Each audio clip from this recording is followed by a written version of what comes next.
Hello students, welcome to my channel All Subjects with Sandeep। ये जो video मैं बनाने जा रहा हूँ, ये वीडियो बायोलॉजी सब्जेक्ट से रिलेटेड है, या यूँ कहूँ कि इस वीडियो के द्वारा मैं अपने स्टूडेंट्स को बायोलॉजी सब्जेक्ट पढ़ाने की कोशिश कर रहा हूँ। सबसे पहले मैं 11th class CBSE subject biology का जो फर्स्ट चैप्टर है द लिविंग वर्ल्ड, इस पर चर्चा करूँगा।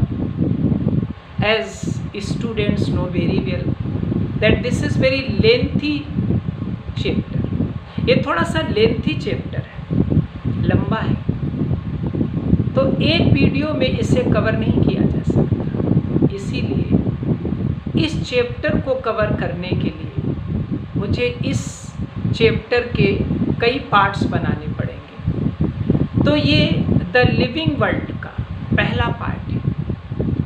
आगे बढ़ने से पहले मैं अपने स्टूडेंट्स को ये बताना चाहूँगा कि बायोलॉजी है क्या, व्हाट इज़ बायोलॉजी। एक्चुअली जो बायोलॉजी है, it is made of 2 Greek words. जो बायोलॉजी शब्द है ये ग्रीक के 2 शब्दों से मिलके बना है। एक है बायस, इसका मतलब होता है लाइफ, और जो सेकंड वर्ड है वो है लॉजिस, इसका मतलब होता है study. So the study of life is called biology. इसको हम और ढंग से भी कह सकते हैं कि biology is the science of life. और भी ढंग से इसको कहा जा सकता है कि biology it is a branch of science in which we study life and living organism. तो इस तरह से हम बायोलॉजी की डेफिनेशन दे सकते हैं। बायोलॉजी क्या है ये हम समझ सकते हैं। अब हम थोड़ा सा आगे बढ़ते हैं कि जो बायोलॉजी है इसके फादर कौन है। Who is called the father of biology?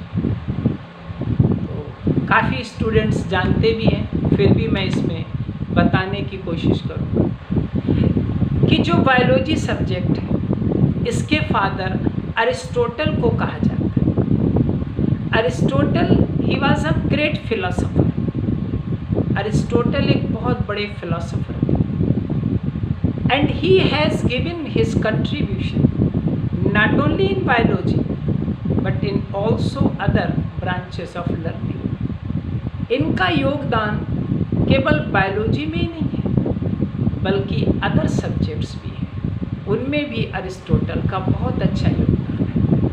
अगर हम फिलॉसफी की बात करें तो फिलॉसफी में भी अरिस्टोटल ने बहुत अच्छा योगदान किया है। अगर हम इंग्लिश लिटरेचर की बात करें तो MA फाइनल में जो क्रिटिसिज्म है इसमें भी अरिस्टोटल का एक वर्क है the poetics, that is a great contribution of Aristotle for English literature. यहाँ हम बायोलॉजी की बात करते हैं। यहाँ we are not going to discuss philosophy, we are not going to discuss English. Biology का जो फादर है वो अरिस्टोटल को कहा जाता है। अब हम बात करते हैं कि बायोलॉजी के 2 पार्ट हैं। Biology can be divided in 2 part, first zoology and second botany.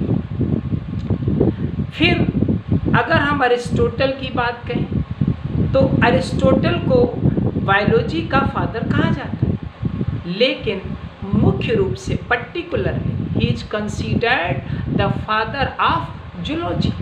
मुख्य रूप से इन्हें जूलॉजी का फादर कहा जाता है। अब अगर हम बॉटनी की बात करें तो बॉटनी का फादर थियोफ्रेस्टस को कहा जाता है। थियोफ्रेस्टस इन्हें बॉटनी का फादर कहा जाता है।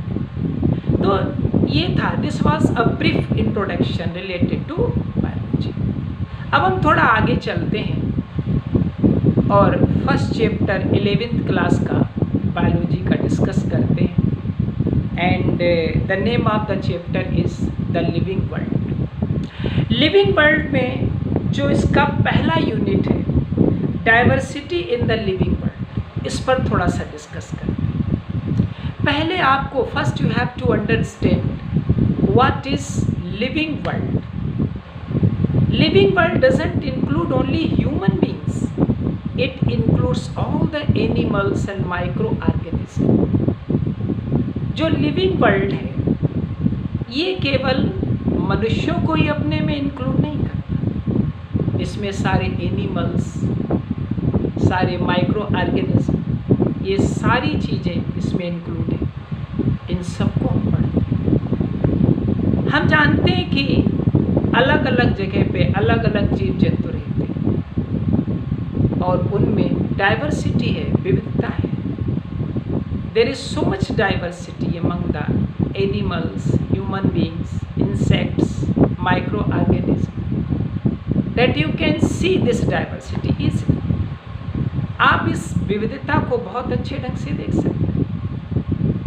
अब क्वेश्चन ये है, now the question is this, what is the main cause of this diversity which can be seen among the living creatures, among the animals, among the insects।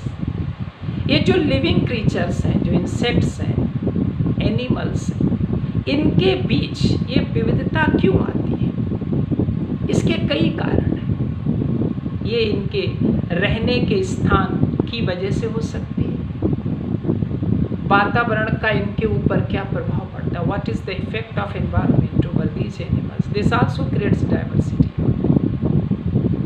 तो इन सारे फैक्टर्स पर, जो फैक्टर्स रिस्पॉन्सिबल हैं इस diversity के, इस पर हम अगले वीडियो में चर्चा करते हैं। और अगले वीडियो में इनका फिर क्लासिफिकेशन है, कैरेक्टरिस्टिक्स है, बहुत ह्यूज टॉपिक है। तो ये फर्स्ट पार्ट है। उम्मीद है आपको पसंद आया होगा, आप इसको अच्छे ढंग से समझेंगे कि बायोलॉजी क्या होती है, इसका कॉन्सेप्ट क्या है। और नेक्स्ट वीडियो में इसी को हम आगे बढ़ाते हैं।